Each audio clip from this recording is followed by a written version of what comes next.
If it happens in wrestling, it happens here.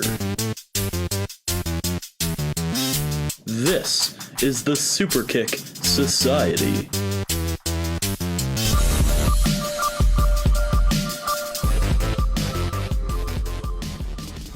Welcome in and welcome all to today's episode of the Superkick Society, the second episode in its creation. Josh, how are you doing? It's Not, been a packed week once again, oh, so absolutely. Couldn't agree more, Cam. Happy to be here. Happy to be back. Twice the energy, twice the fun, and twice as many things to talk about this time around. it's a tough week to follow up with the career um The end of ending, John Cena's the end career. of John Cena's career, How do you which follow that is up? they didn't do too shabby in my opinion. WWE had, I mean, less than stellar matches, all things considered, but the mic work by the Ooh. WWE has been so stellar, and you'll hear more about it as the episode rolls on. But WWE, as far as promotion and as far as mic work goes, they have been so stellar as of late. hmm And of course, I mean, how do you follow up the end of John Cena's career? You followed up with year-end awards, but as Cam mentioned, we will get to those much later on into this episode. But taking things right back around to mic work, let's kick things off by talking about what is in contention for promo of the year from Gunther. Man, what a heel. Like, that is a super villain right there. It's been a while since WWE has had a heel that over. Like you, Oh, you yeah. got Brock Lesnar coming in every now and then being a pretty big heel. You had the head of the table, Roman Reigns, which people actually caught on to and kind of liked. Yeah, that's I'd the be willing to difference. say there hasn't been a heel this over since Seth Rollins joined the Authority.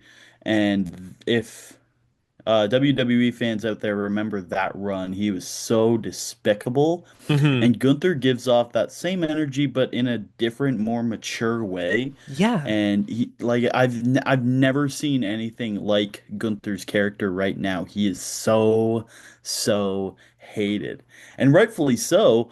But that also just shows the immaculate crowd work and the immaculate work Gunther's putting into this character. And it's just gonna be such a fun run Oh, seeing yeah. him as the top heel for maybe multiple years. It's so promising after the oh my God, after the effect he had on that stadium on Monday. It was ridiculous. Just a chorus of boos drowned out his promo. I mean, there hasn't been a person in wrestling that hated in a long time, purely based on character work. No one that hated in years. He is a supervillain. He is, like I mentioned on last week's pod, quite literally the antithesis of everything John Cena does, or did in this case. It's amazing what he's able to do, and I really look forward to where this is going to go I after the promo that he had on Raw. Yeah, I do think it's continuing to lead to Gunther being the new legend killer. Mm. Goldberg and John Cena sat down by Gunther. We saw him have an interaction with R-Truth, which that will probably end his career. He had an interaction And with AJ the Styles. bigger one, the "You Can't See Me" to AJ Styles was Ooh. so cold. That match is going to be great to start off, Oh yeah. but the feud that will lead up to the career end of AJ Styles likely being Gunther, he will definitely pull out some tricks that AJ did to John Cena in 2016, and maybe some comments that John Cena made to AJ, like some soccer mom hair and who knows? Who knows? That feud is going to be so cold. Oh yeah. But Gunther, like, I could see him ending any of the older superstars that may be coming to an end soon. Like, Like he's had anyone some over the age feuds with of The Miz. 40. He's obviously had some legendary matches with Sheamus, which I really hope he's the one to close out Sheamus's career hmm because that would be awesome. And oh my God, he's just so chilling. He's so chilling. And like we thought Gunther was over when he had the longest IC title reign, when he won the World Heavyweight Championship. We Yeah. thought he was over then, and he's even more over now. And that's kind of what I was thinking when he became the last match for John Cena was like, how much over can Gunther possibly get? And Like, I how think much further everybody, can this go? yeah. And I think everybody underestimated how much bigger Gunther can get by beating John Cena. Exactly.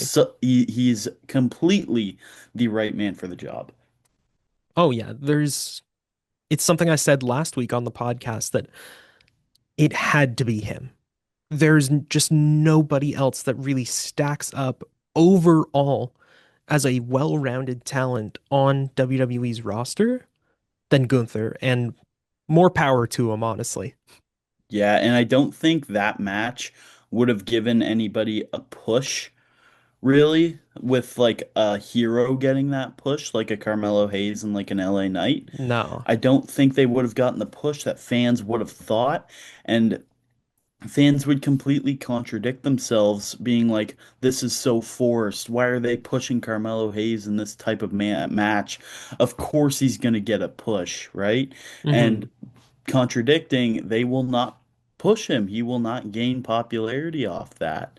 So I think putting a cold, hard heel that can handle the amount of adversity they're going to get, like Gunther, was totally the right move. Oh, absolutely.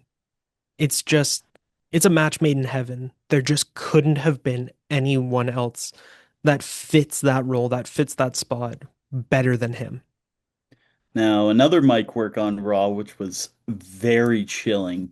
It was very nostalgic as well. That CM Punk Oh, talking yeah. about Braun Breaker's dad and Braun Breaker's uncle was like it reminded me of the summer of Punk. It reminded me of the pipe bomb. It was so chilling to watch. That like we talk about how many five-star matches AEW brings in and New Japan brings in, but like there has yet to be an equal to the writing and the storylines and the mic work that WWE puts out. It is, Hmm. oh my God. Forget the Prime label of CM the Punk is company. back. Forget the label of the company. I think it's a credit to the wrestlers within. Hmm. Like, Punk is turning back the clock. We are getting the Punk that we saw in ROH. We're getting the Punk that we saw in 2011. We are getting prime Punk back. Better late than never. Hmm. Yeah, I just watched that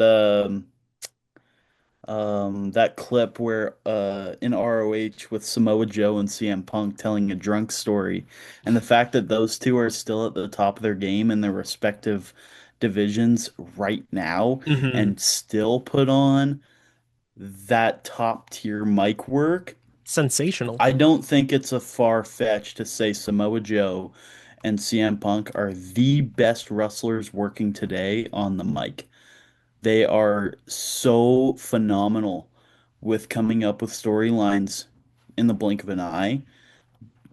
Give them 5 minutes on the mic, and they have a week, like 2 week long storyline to fill out. It is Exactly. unbelievable. And this was just another one of CM Punk's crazy promos just this year. Like we have one nominated in the award show. We saw some great ones against Seth Rollins with Becky Lynch and AJ Lee coming in. We saw some absolutely great mic work from CM Punk, and he's what 20 years into his career. He's not slowing down whatsoever.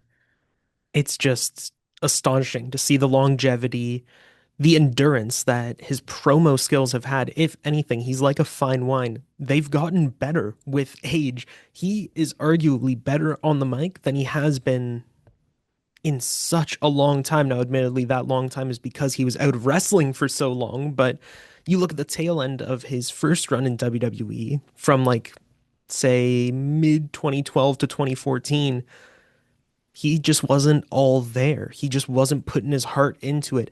His heart is back. The heart that we saw again on the indies during the summer of Punk. We're getting that heart back from CM Punk. And when he really puts his all into a promo, into a story, There is quite literally no one else at his level. Yeah, once the championship reign stopped, and around the time that he fought Undertaker at WrestleMania 29, I believe that's when he started to slow down. The feud Yeah, with The Rock, I think, just lowered his motivation to wrestle and to put effort in I can see because why. like I could see why too. Why am I fighting The Rock? He's gonna be here for like a month 4 months, max. then go For film another movie, stay exactly. away for 4 more years. Doesn't And add all up. and like when he learns that he's going to be giving up the championship to The Rock, I'm sure that lowered his motivation even more Hmm. because he knew that storyline was going nowhere. And I mean, it would lower my motivation too, but I think he found that love of wrestling back in AEW, and now he's got the grandest stage to showcase those skills that he hasn't been able to show in a decade, and it's really, really pulling through. Oh yeah. Now, that Raw had not only some great mic work, but some great moments as well, specifically the unmasking of the masked man. It's Buzzcut Austin Theory. It's Daniel Garcia. Put Daniel a picture of Garcia them. is the masked man. Put a picture of them side by side. Long lost brothers. I'm telling you. Austin Theory loses his best feature. I can tell why he put the mask on, because that buzz cut does not hit. But nonetheless, Austin Theory is the masked man. There's a bunch of theories whether he's going to be part of the Vision, whether he's going to be just with Logan Paul, whether this is just to jumpstart his career again. I don't really know where they're going with this. What's your opinion on it? I think it's hard to say. I think honestly it'll end with him joining the Vision. If nothing else, it's something interesting for him. We mentioned this last week. He needs something. Otherwise, he's gone with the next round of Yeah. releases Yeah. Uh, because he just hasn't lived up to the potential.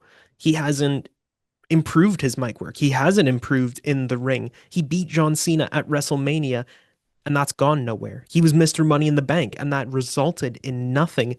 He needs, I think it's a combination of he needs to step up his game, and WWE needs to throw him a bone. Something interesting beyond like generic asshat heel or plucky breaking away from Grayson Waller underdog babyface. could He not describe needs him better than basic asshat heel. He had no, vanilla. he had nothing going for him, and he is the second longest reigning U.S. championship since he won the championship. Make it make sense. Like the only champion to bring notoriety to that championship has been Logan Paul, in my opinion, where he would take it everywhere, post it everywhere. But off the U.S. championship and the slide of that title, I honestly think this is going to be a tag team between him and Logan Paul later on, which would lead to a very good rivalry and hopefully revitalize Theory's career because they are both so good on the mic as well. Hmm. But right now, Logan Paul is such a third wheel in that faction. He's just being carried along by Bronson Reed and Braun Breaker and The Paul Heyman, bronze. obviously. But yeah, Logan Paul has been third wheeling this entire faction.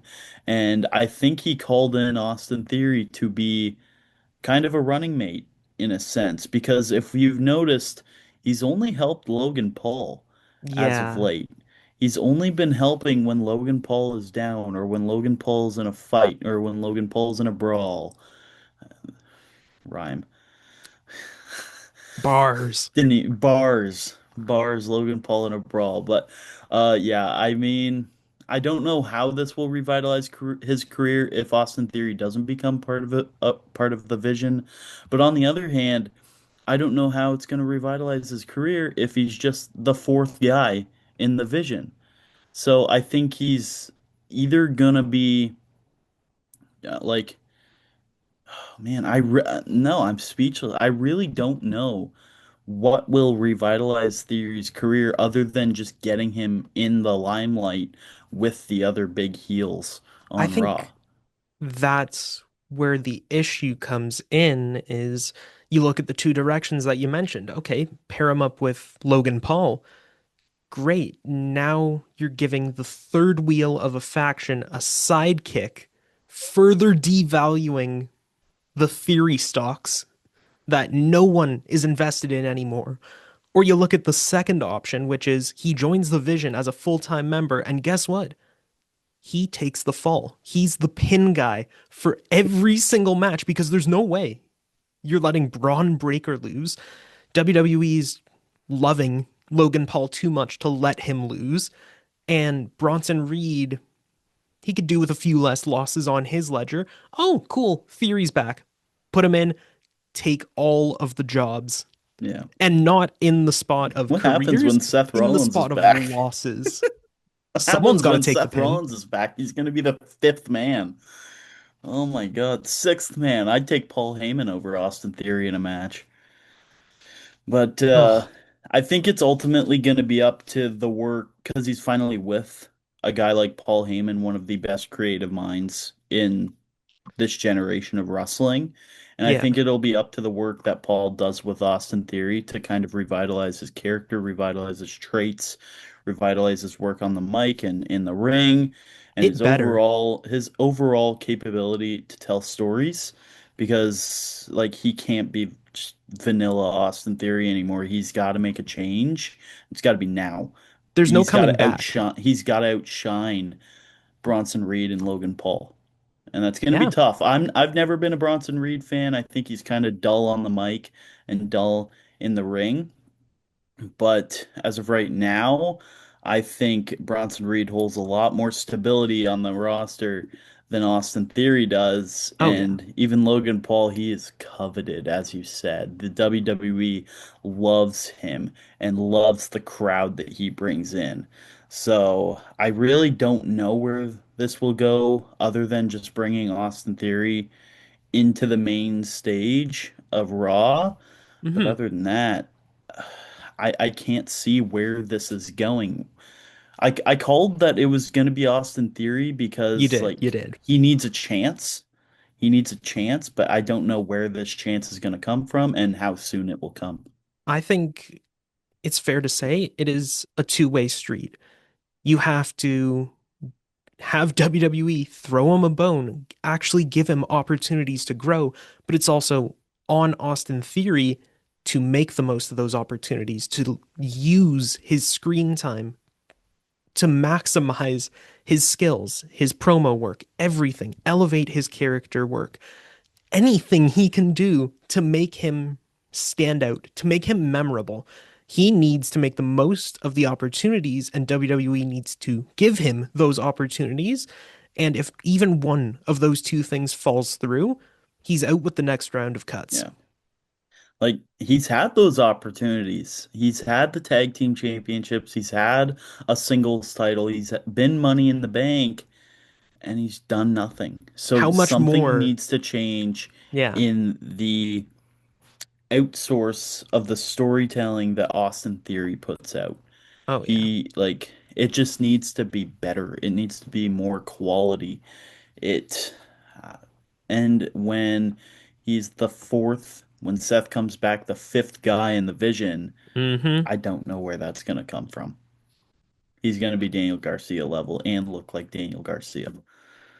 Hey, at least Daniel Garcia is a decent wrestler and a decent promo. Austin Theory, we can't say the same about I him. know. Now, speaking of opportunities, let's jump over the pond to Dynamite, where MJF cashed in his championship opportunity to make what was going to be a triple threat at World's End between Samoa Joe, Swerve Strickland, and Hangman Adam Page into a fatal four-way. That is going to be a Gonna rock this banger, world. a classic. Samoa Joe versus MJF versus Swerve Strickland versus Hangman Adam Page. You So many cannot pick stories. a better match. You cannot pick like I wouldn't take a triple threat over this. I wouldn't take a 1v1 over this. I wouldn't take like a fatal six-way over this. This is the core four in AEW at this moment, the best in ring. Uh, According to their style, obviously you got lucha guys like Bandito doing crazy stuff, but Hmm. as far as in ring technical ability, these four are very much near the top. On Hmm. the mic, they're very much near the top, and you and as far as popularity in AEW, I know that it doesn't carry that same weight as some WWE guys, but as far as AEW roster goes, I wouldn't be shocked if these are the top four most popular names Oh, in yeah. the entirety of AEW at this moment. And I think it's fair to say that it was already going to be interesting, complex, Hmm. story driven if it was just a triple threat, if it stayed that way. But now you add MJF to the mix and it gets that much more interesting, complex, story driven. I cannot wait to see how that match turns out. Yeah, we talked about CM Punk being such a master on the mic and be able to create stories in a matter of 5 minutes in one promo. MJF can do that in a minute. He can pick out one thing about each of those wrestlers, and he did on Dynamite. And immediately, all three of those guys hate him. Hmm. They not only do they all have history with MJF, but they all hate him now. They all have something to beat MJF, and he is like I'm I'll once say it. again, I'm speechless. It's gonna be so good. Oh, yeah. And I'll say it. They're in Long Island. Samoa Joe, Yeah, I love him. I love this title reign. I love everything he's doing right now. He's a transition champ. yeah. And I think MJF takes home the title in his hometown at World's End. I think Or no, that's I a think it's in Chicago. fantastic call. Okay, now I have to double check Regardless, that. regardless, I mean, you're looking at Swerve who held it recently, looking at Hangman who held it recently. Obviously, Yeah. Joe has it now. I think it's MJF's time to get back on the top of the totem pole in AEW because that was the most hype it had when CM Hmm. Punk and MJF were battling it out on the mic and in the ring. And MJF, like after Cody left, it was him. He Hmm.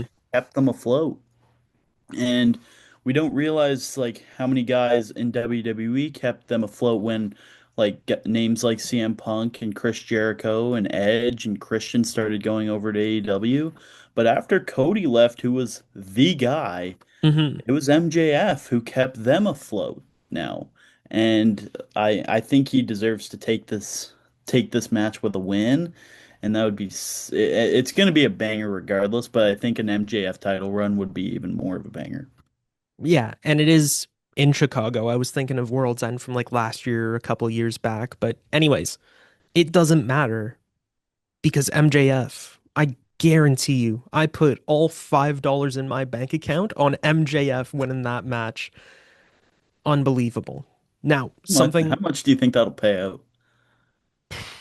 at least $5. Yeah, I wonder what the odds are on MJF taking this. I Hey, this mean, isn't a gambling podcast. We don't give away these insider tips for free. yeah. Well, for those of you who have more than $5, you may be able to get out a huge win if you make a pick on MJF, but who's counting, you know? Oh, yeah. $5 is $5. Anyways, um that's not the only 4+ match that were in the talks this week. Over on TNA had a massive banger as well, where Cedric Alexander became the number one contender Hmm. in a six-man match against Desmond Xavier, BDE, Jason Hotch, Ryan Nemeth, and Jake Something.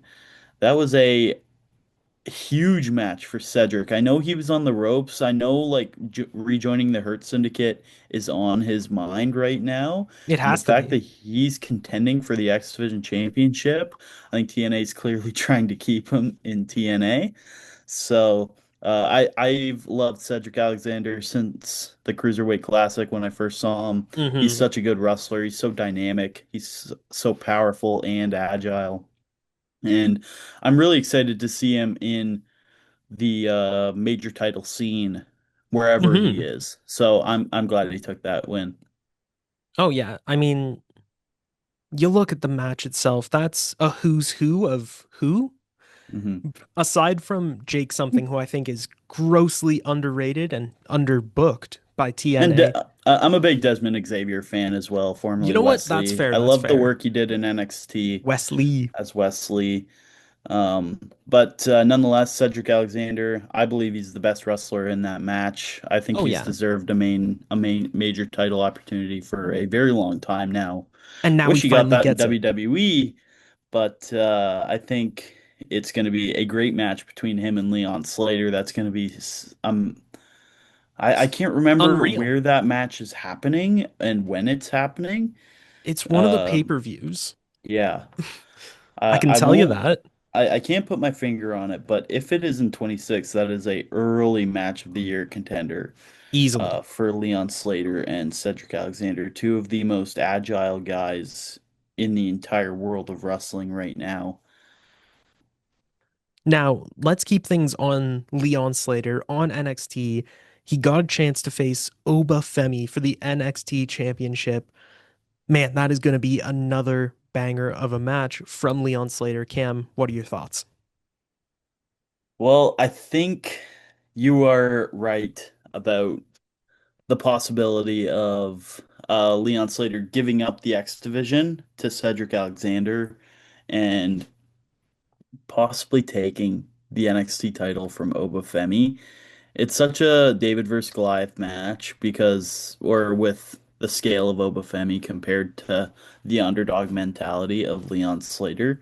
Hmm. But I've been saying this for almost a year now. Oba Femi is a main roster guy right now. We saw him take on Cody Rhodes. We saw him hang in there with Hmm. that level of talent. And I think giving up the NXT championship as soon as possible is essential for Obafemi to move up, and Leon Slater might be the guy. It's a great story, um, and I want a Javon Evans versus Leon Slater rivalry for the NXT Championship as well, Yes. because that Book would be it. massive.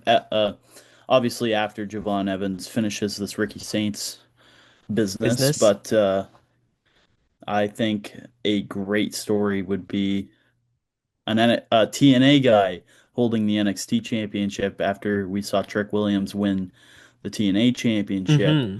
So not only do you give Cedric Alexander his time in the limelight, but you create a brand new story in NXT and give Leon Slater that much needed um Platform. much needed platform that he doesn't really get on TNA compared to NXT. Yeah. So I think it gives Cedric Alexander a major title, which is awesome. Gives Leon Slater time in a WWE ring, even more so, which is number two. And Obafemi moves up to the main roster. So I think it's three parts that are incredible movements for all three brands.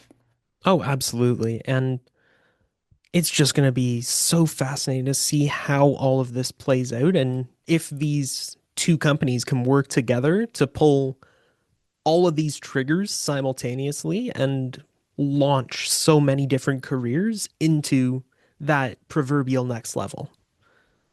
Well, we've seen some of these mid-carders getting top tier opportunities in some of these brands, like Cedric Alexander. So let's go into today's Mount Rushmore of you and I's favorite mid-carders of all Hmm. time. Now, this you can't cheat like I tried to and try and pick Samoa Joe, who was Come a on. mid-carder in WWE, but a absolute legend outside of WWE. But this is people who have never won a major singles title in any brand. Any major brand, I should say. That's New Yeah. Japan, AEW, TNA. I'm counting NXT as well. Mm. So, who you got? All right. We are starting off strong pardon the pun, with Roderick Strong. You talk about, it's an industry term to say a solid hand, someone that you can trust to put on a good match, to put on a good promo, to tell a good story with just about anyone. There's none finer than Roderick Strong in that regard, in the case of being a solid hand. He is reliable. He's just fantastic in the ring. Promos, he's believable. He's funny. I mean, what more could you want from a guy? Just fantastic, underutilized everywhere he's gone. And at the same time, somehow that's been exactly where he needs to be, because he's on that cusp of not exactly a main event guy, but too good to be a lower mid card guy. So So he's just stick him in a always faction. exactly. And it works every single time.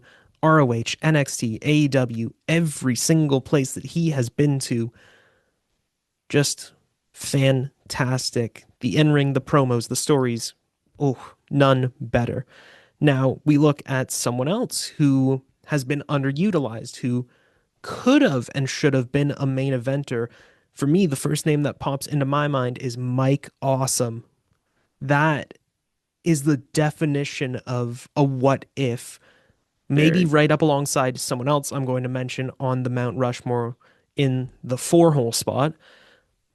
But I really think Mike Awesome could have and should have been the guy for either WCW or WWE in the late 90s and early 2000s. He had it all. 6'6", but flew like a cruiserweight. The guy pulled off like moonsaults, dives from the ring into the crowd, springboards, and then would hit you with devastating power bombs, lariats, everything you could think of. Like, the only big man comparison I can make is Keith Lee. He was Keith Lee before Keith Lee, Yeah. A tall except Keith Lee. where Keith Lee is a big guy horizontally, Mike Awesome is a big guy vertically. You don't see an NBA center sized person doing springboards in any other sport, pulling off these gymnastic type routines in any other sport. He was a one of a kind athlete and never got his chance in the limelight. Now, someone else who should have gotten their chance in the limelight and does fall into that Roderick Strong spot of a solid hand is Candice LeRae. NXT, main roster, even on the indies, just a great worker in the ring, a great promo, and a great storyteller in every single facet. Same things that I said about Roderick Strong definitely apply to LeRae. Just good, but underutilized. And again, still in that little cusp of not quite good enough to be challenging for, not quite booked good enough to be challenging for those main titles, but just a little too good for the mid card titles. So always hovering in that negative zone in between the two, underutilized and underappreciated. And then we move on to number four, who, turning back around to the Mike Awesome type of should have been the next big thing. I look at Monty Brown from TNA, the pounce. What a fantastic move. He had it all. The promo skills, like you could feel the ferocity coming through the microphone every time he spoke. And then he goes in the ring and he's just this killer powerhouse. And yet he never won anything of note in TNA, in WWE, or WWECW, and never quite got the opportunities that he should have. Definitely underutilized, underappreciated, way ahead of his time. Cam, I'll turn things over to you. All right. So my Mount Rushmore, I was thinking long and hard about it this week. I I tried to think back to the Attitude Era, to the Golden Era. And that was at a time when midcarders were just super gimmicky. Some of my go-tos were like Billy Gunn, or Sabu possibly, but I ended up going with four current wrestlers, Do or at tell. least late 2010s. So for my Mount Rushmore, Number one, John Morrison. Ooh, John good Morrison pick. or Johnny Nitro when he was with Joey Mercury and Eminem. He was just so captivating. He never really got those mic skills to where he could be a main eventer, but he was so fun to watch. The first WrestleMania I ever watched was 27. I know, bad WrestleMania to start off. I don't know how I Not still like quite the wrestling, best start. but I watched him in that quick match with Snooki, and that was the first John Morrison match I ever watched. And believe it or not, I was hooked. He had the cross glasses. He was shredded. He had the fringe on the pants. He was just captivating. I don't know what it. I don't know. He he was just such a good high flyer. He'd be shocking in the ring. He was never in the limelight, but yeah, he was my first big main mid Carter that I was a fan of. Hmm. Second, my first pick when I thought of women's wrestlers was going to be Julia, but I thought that was cheating. She was an absolute phenom in NXT for well over a year. So I went with a really recent pick. I went with Mina Shirakawa. Oh, She okay. has been fantastic. I've only been watching her for about the last year. She had a great performance in All Out in the eight women tag match. She just reminds me of a young AJ Lee. She's got that bubbly personality. She's got that bubbly um, move set in the ring, and I don't know. She's hype. I like it. I don't know Lots what of more good to say. energy. Good Yeah. energy. Um, that genre of women's wrestling is kind of fizzling out. They're very good technical wrestlers now, and there's no bubbly personalities anymore. You got the Charlottes, you got Becky Lynch who turned into the man. She had that energy when she first came up. Bailey lost that energy. Sasha Banks or Mercedes Moné now, she's very serious technical wrestler. Tony Storm, all the main women in the major title scenes have slowed down their energy and upped their technical ability, and you really don't see that genre in women's wrestling anymore, or as much, I should say.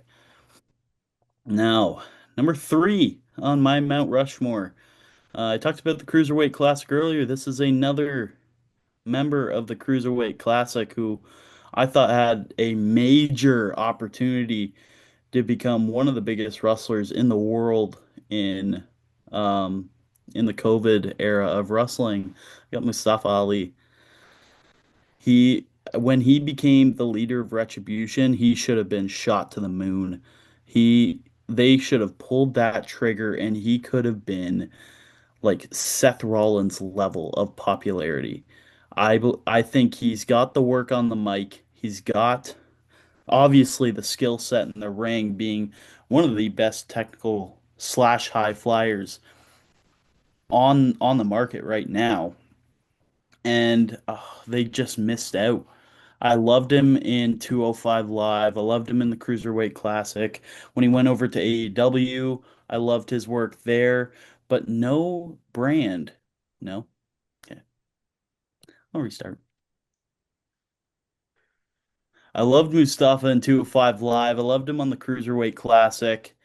But yeah, no real brand has taken a shot with Mustafa Ali, and I think they'll regret it because he's one of my favorite superstars that ever came out of the Cruiserweight Classic, and I think that was a big missed opportunity in keeping him in the mid-card scene.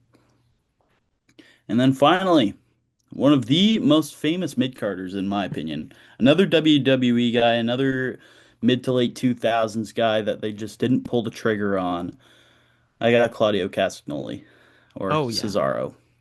He is a go-to when you think of mid-carders who just never got the shot and that deserved the shot. He's turned into a faction guy with the Death Riders. I don't think he's on the brink of a shot unless he starts a feud with Moxley, which that seems nowhere near soon. Um, he had the opportunity in WWE, especially before the bar was formed with that rivalry with Sheamus. There's a lot of heat coming off that, and they just didn't use it. He had the U.S. title for a bit. They didn't use that as a springboard. He won the Andre the Giant Memorial Battle Royal, The first the ever.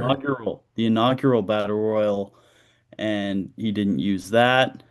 They just they kept giving him these mid-card opportunities and he kept succeeding and they just never took it. So I think Castagnoli will be one of my biggest what ifs of all of wrestling. I think he once again has the mic work to do it, has the skill set to do it. He's got that Gunther style of just stronghold wrestling, and I think he could have been a very despicable heel or a very big hero once he caught that fire in the late 2010s. And once Hmm. again, they just missed the mark on Cesaro and just didn't use him to the fullest of his abilities. Couldn't agree more.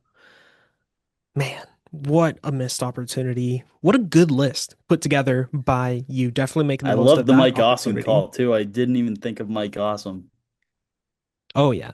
Plenty of what ifs, but what you won't have to wonder and ponder about any longer is who's going to win the prestigious Superkick Society year end awards because that party starts right now. Let's get to it with starting, we'll go from the bottom up to the top, from the lower end of the awards right on to the biggest and the best, the shiniest prizes that we will hand out on this episode. So, first up is going to be the best entrance of 2025. Now, we're not talking some generic walkout. No, no, we are talking about specialty entrances. So, Cam, let's break down the nominees. The nominees are the Jurassic Express first entrance since getting back together at All Out, the Seth Rollins cash in where he fakes an injury, and the sentimental entrance of Will Ospreay at Forbidden Door. And the winner is Will Ospreay as the best entrance of 2025. A sentimental video before coming out in arguably one of the best attires, which we also have as an award. But it's such a different side to Will Ospreay, Oh, who's so yeah. chilling in the ring, and it was a great way He's to come back out. in England on a big stage, a whole emotional video package of his career narrated by his partner Alex Windsor. It doesn't get more tear-jerking than that, and we couldn't agree more that it's worthy of an award. Coming up next, we got the best gear, which we just talked about. Will Ospreay just missed the mark. But who are the nominees for this award, Josh? So we've got AJ Styles at Crown Jewel, bringing back the shorts that he wore in TNA. We've got Kevin Owens at the Royal Rumble, man, just that whole outfit, the throwback, the references to Dusty in his match against Cody Rhodes, fantastic. And then Tony Storm at All Out Toronto with this somewhere in between a silent film look and something you'd see in like a Victorian painting. It was just wild and crazy. And the winner of the best gear award, the best attire of 2025, we decided it just has to be Tony Storm from All Out. That was really a mesmerizing outfit because there's a I've lot of never seen anything like extravagance. it in wrestling. Exactly. Like absurd Unmatched. extravagance. And it worked. It was perfect. And yeah, we just had to give the award to that attire. On to the best theme song of 2025. Now, these are hard to change, and a couple of these are very long standing, but nonetheless, we believe here at the Superkick Society that these are the top three theme songs in wrestling today. We got Gunther bringing back the Walter theme song, we got MJF, and we got AJ Styles. And the winner of best theme song is Gunther. Oh yeah. bringing back the Symphony Number 9 theme song from NXT UK. We used it in a post to start off this podcast, and Josh, you mentioned it is just such Final Boss-esque music. It's so defiant. It's so like It sets the tone. yeah, It sets the mood it very for a much so, Gunther and it match. fits the character very hmm well.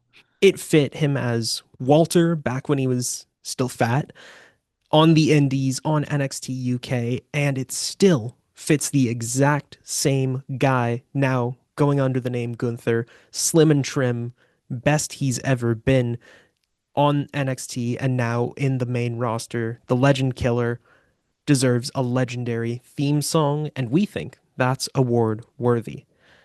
Now, Josh, I just got to get my charger. oh, I'll cut yeah, this go out. for it. We will pause the record. All right.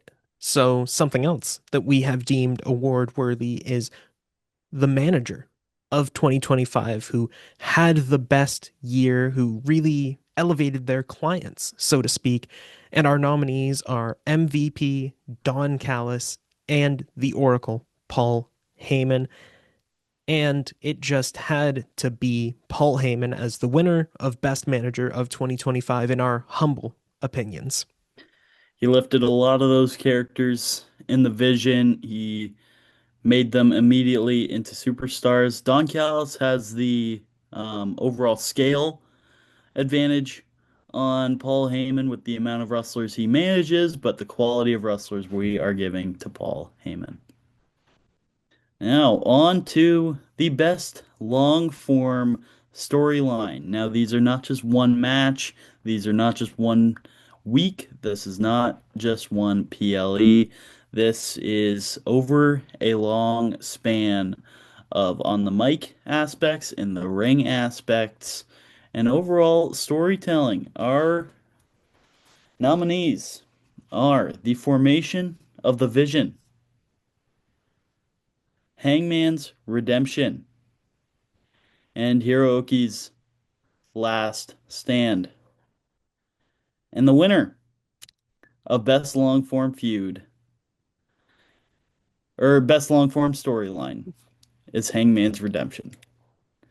I mean, what else was it going to be? Formation of the Vision was surprising and stunning at the time. Hiroki Goto's Last Stand was really heartwarming, really, really great stuff. But none of those long-term stories really match up to like the 6 year long story that culminated this summer with Hangman Adam Page, the ups and downs of his character. That's as long as long term storytelling really gets. And credit where credit is due, Hangman, as both a wrestler and a storyteller, riding those ups and downs, the face turns, the heel turns, everywhere it goes. And that's the best thing about these last 6 years that he's been in AEW. Everything he has done has been true to the character, is telling a long term story. It all flows together. Like there's nothing, no actions, no matches, no promos that feel out of place. They all fit in perfectly to this redemption story that he has been telling for all of these years. Up next, we got individual promos. Now, we mentioned one of the nominees earlier on the show because it happened this week, but the nominees are Gunther on Raw after defeating John Cena, Hangman's promo in Spanish in the Mexico show on Dynamite, and CM Punk before his match with Gunther for the World Heavyweight Championship. And the winner of Best Promo is Gunther on Raw after defeating John Cena, the birth of this generation's new top heel. I mean, we talked so much about it off the top of the podcast. It's perfect. It's not recency bias. We promise you it's not recency bias because this year had so many great promos, but this one just rises above the rest. The birth of a super villain stands alone as the award winner. Now, speaking of standing alone as an award winner, can the three next nominees say that about themselves? The category is Return of the Year, and our nominees are as follows: Matt Cardona slash Zack Ryder on SmackDown, Ilya Dragunov on SmackDown to win the US title, or Becky Lynch at WrestleMania. And the award goes to Ilya Dragunov to win the US title. That was not only a surprise shock return, it was a shock result. Picking up the US title in his return, just fantastic storytelling and a way to come back with a bang. One of the best technical wrestlers of the decade. In his initial push on the main roster, tears his ACL, is out for almost a year, and what a return. I wish this was a European show that he came out on. I believe this Mhm. was right around Clash in Paris. So they had the chance, and that crowd would have went nuts. But pop or not, Ilya Dragunov coming back to win his first singles title in the main roster was nothing short of a masterpiece. Yeah, And on to the next award. These, ladies and gentlemen, can definitely stand on their own this year. Specifically, we got the top breakout star of 2025. The nominees are Kyle Fletcher of AEW, Stephanie Vaquer of WWE, and Leon Slater of TNA. And the winner of Best Breakout Star in 2025 is Kyle Fletcher. I think this is another one of those cases where who else really wins this award? Stephanie Vaquer just had a fantastic year, has exploded in popularity. The in-ring abilities are good, but maybe not great just yet. Leon Slater, there's so much raw potential. Like he's just getting started. Kyle Fletcher, though, has established himself He's ready. as the future of wrestling. Like we mentioned this last week, and I'm going to directly quote you. If WWE has Oba Femi in their back pocket as their ace of the next decade, AEW has Kyle Fletcher. And it's amazing over the last year to see how he's broken out from being a tag team guy to now being the next big thing in wrestling. There is nothing holding back the protostar. He could win the world title tomorrow and nobody would bat an eye. And he still puts on five-star classics like last week against Mike Bailey. It is unbelievable. Now on to the next award. We have the top group match of 2025. This is any match but one-on-ones. The nominees are Kazuchika Okada, Konosuke Takeshita, and Mascara Dorada at All Out Toronto. We have Io Sky versus Bianca Belair versus Rhea Ripley at WrestleMania 41. And we have the tag team ladder match at All Out Toronto featuring the Young Bucks, Brodito, the Don Callis family in Hechicero and Josh Alexander, and Kevin Knight and Mike Bailey of Jet Speed, as well as the return of the Jurassic Express, but not part of the match. We'll leave that out. And the winner is Kazuchika Okada versus Konosuke Takeshita versus Masca Dorada at All Out Toronto. We saw that live. We knew as soon as it happened that it was going to lead to the one-on-one of Okada versus Takeshita, but just sticking Dorada in that match raised it to the stratosphere. It was an unbelievable technical match between Takeshita and Okada with the high flying of Mascara Dorada, and it was such a dynamic match. And I'll admit that I was wrong about this match. Heading into it, I thought Okada, awesome. Takeshita, perfect. Masquerade, Why? who? Like I wonder who's gonna be taking the pinfall tonight. And then this kid, 2 years of wrestling experience, just 23 years old, goes out, shows up, shows off, and really makes a name for himself. Against Like two of the best in the world. the best ever, two of the best wrestlers of like the last 2 decades. And he stands out. He stands at their level throughout the entire match. And like, not only is he the future of Lucha Libre, he really, really established himself as a name at the caliber of Okada and Takeshita. And that caliber from Okada and Takeshita was seen throughout the match. I mean, pulling off a 5-star match like it's going out of style is something you could expect from only those three combined. Now on to the best one-on-one matches of 2025. Now, two of these feature a name we mentioned. One of these matches we mentioned specifically in this podcast is one of them, or the nominees are Kyle Fletcher versus Speedball Mike Bailey on Dynamite just last week. We have Kyle Fletcher versus Will Ospreay at Revolution in a steel cage. And we have John Cena versus AJ Styles at Crown Jewel. And the winner of Best One-on-One Match of 2025, John Cena versus AJ Styles at Crown Jewel. Santi Zap said it best. This was a love letter to wrestling fans. So many finishers of so many superstars throughout the 2010s, throughout history, and it was simply historic to watch. Yeah, it was a love letter, a shout out to like the last decade and a half of wrestling history. And while we really did love those two Fletcher matches against Bailey and Osprey respectively, nothing quite stacks up against Cena and Styles at Crown Jewel. The atmosphere, the story, the match itself, just the perfect combination. It had to win the award.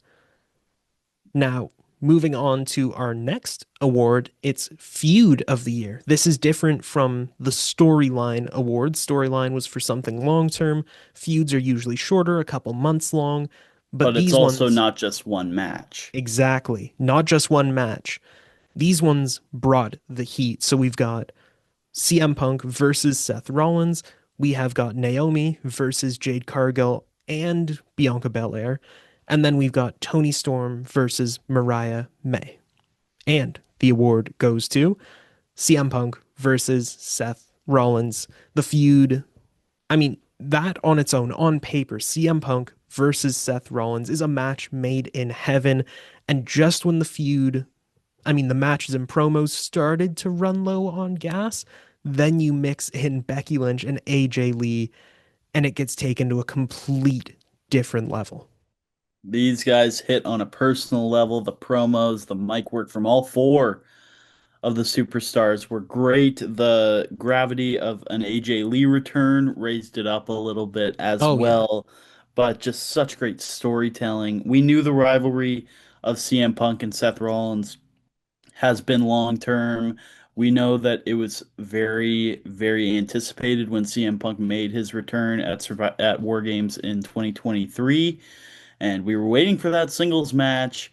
But I wasn't expecting this long scale feud, including the wives as well, and it fulfilled on so many levels. Next up, we have the faction of the year. The nominees are the Vision, the Don Callis family, and the Death Riders. And the winner of Best Faction is Don Callis family.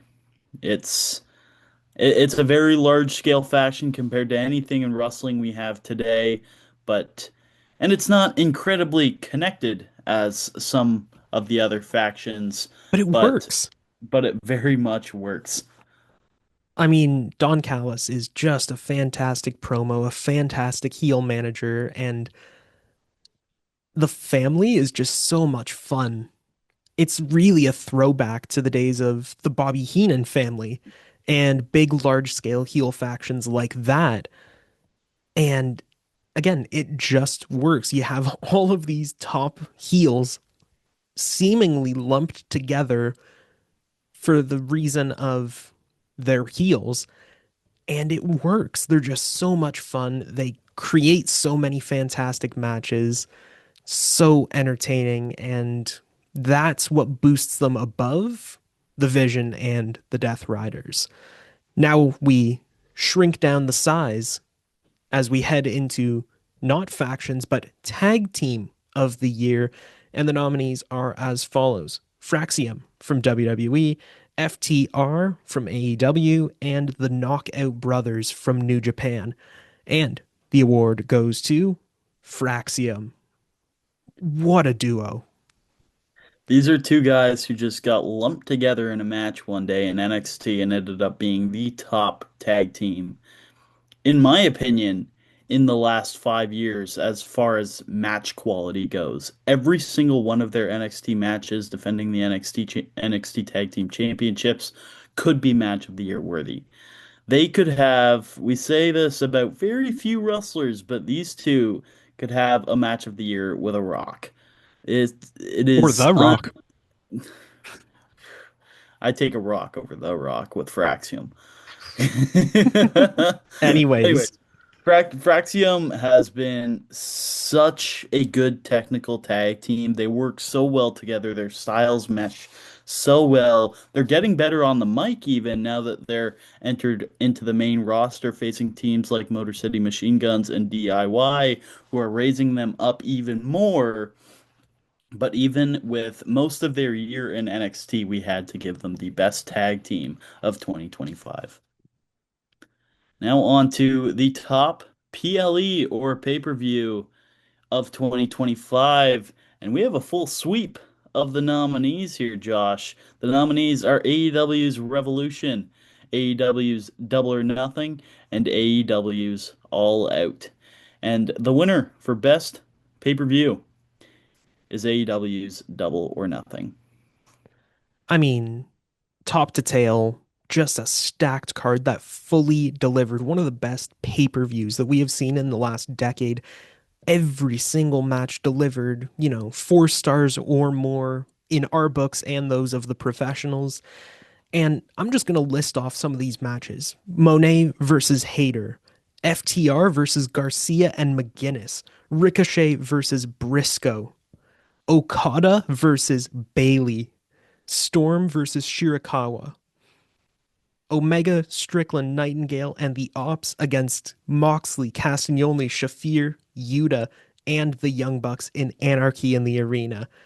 The Family versus the definitely not undisputed era.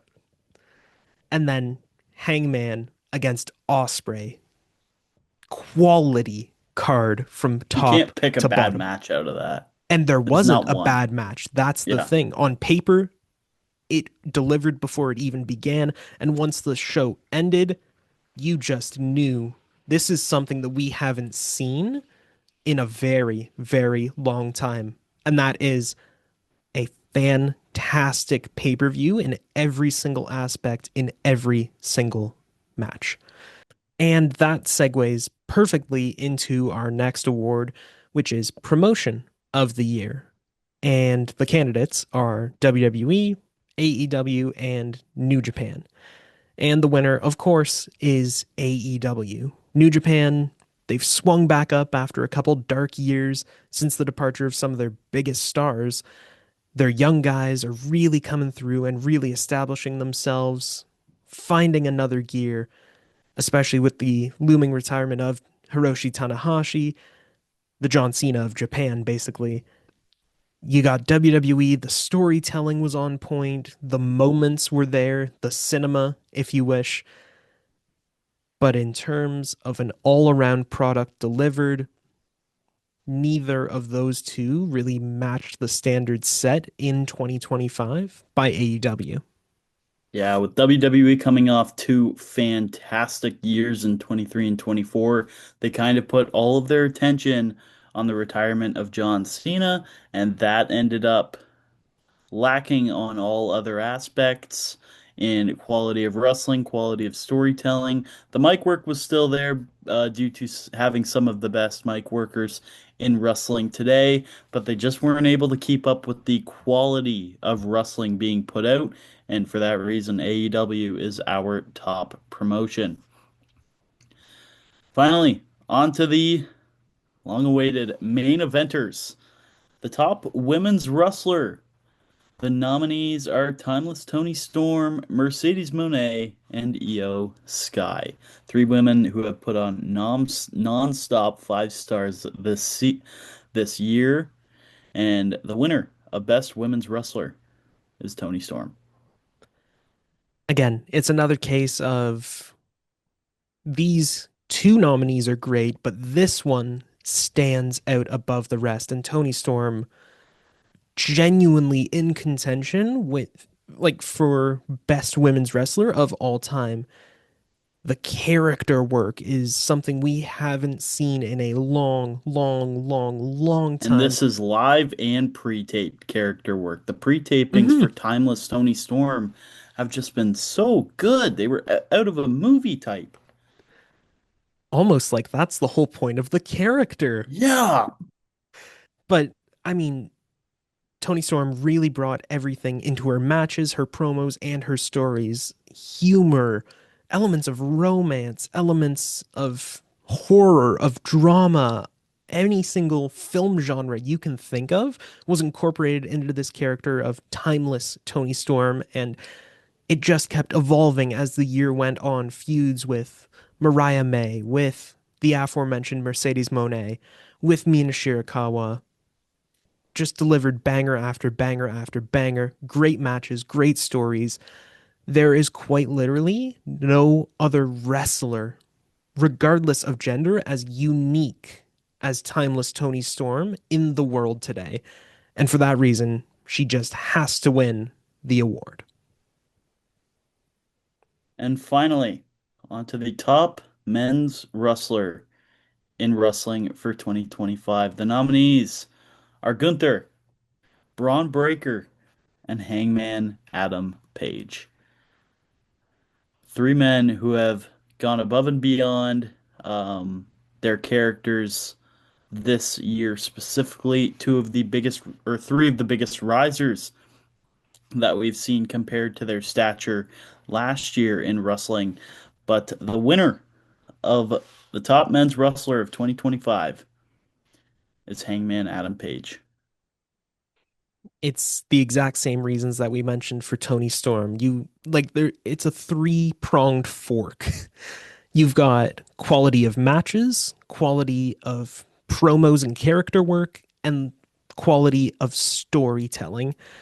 And Hangman just brings those three together like the other two just quite can't. Gunther is a very, very close second in this award race, but that redemption story that Hangman's been telling for all of these years, man, that elevated his character, his matches, his promos to a different level in 2025.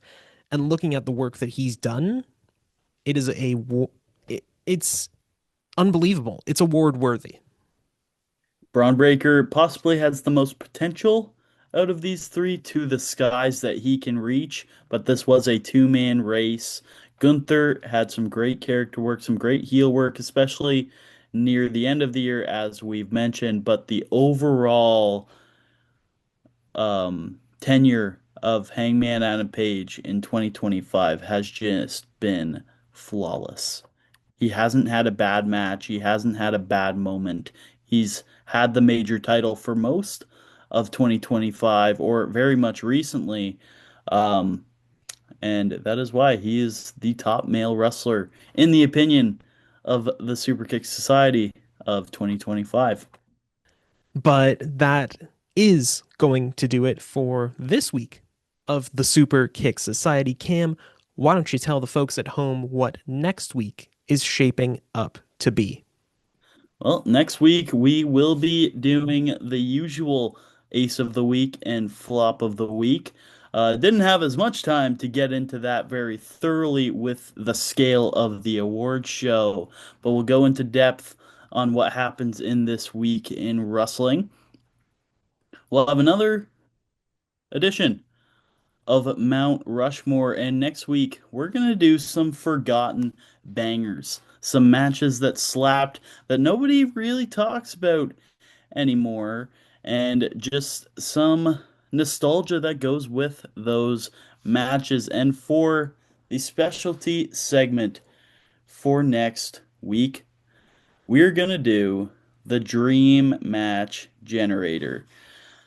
Me and Josh will be taking two names from different eras to make a dream match. We'll have a few sets to go about in that segment, but we'll try and figure out some dream matches from different eras, different promotions, different genres, A little bit and of everything.